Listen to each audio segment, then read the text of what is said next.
Le mercredi 3 janvier 2024, des milliers de Somaliens se sont rassemblés au stade Konis à Mogadiscio pour manifester leur indignation face à l'accord signé le 1er janvier 2024 entre l'Éthiopie et le Somaliland. Cet accord qui donne à l'Éthiopie l'accès au port de Berbera sur la mer Rouge et à une base militaire louée pour une durée de 50 ans en échange d'une reconnaissance formelle du Somaliland a également suscité une forte opposition de la Somalie qui s'est engagé à défendre son territoire à la suite de l'accord controversé entre l'Éthiopie et l'État séparatiste du Somaliland, le qualifiant d'agression. L'accord du 1er janvier 2024 ressuscite déjà une vieille rivalité entre deux États,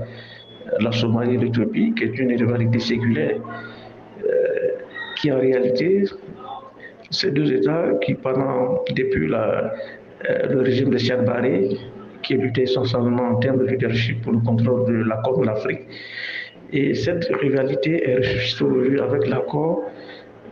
suscité par le Somaliland avec l'Éthiopie. Pour rappel, en réponse à cet accord, le gouvernement somalien a rappelé son ambassadeur et a appelé la communauté internationale à soutenir sa position contre ce qu'il considère comme une attaque flagrante contre sa souveraineté. Le premier ministre somalien, Hamza Barre, a ainsi assuré à la nation que la Somalie défendrait son territoire par des moyens légaux.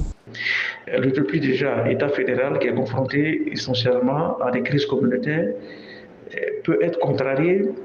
malheureusement, d'exporter ces rivalités internes vers la Somalie, d'autant plus que nous avons des similitudes entre ces communautés ethniques de part et d'autre de la Somalie et l'Éthiopie. Donc, le leadership pour le contrôle de l'État fédéral éthiopien entre les Amara et les Omoro pourront raviser les tensions du côté de la Somalie en réalité.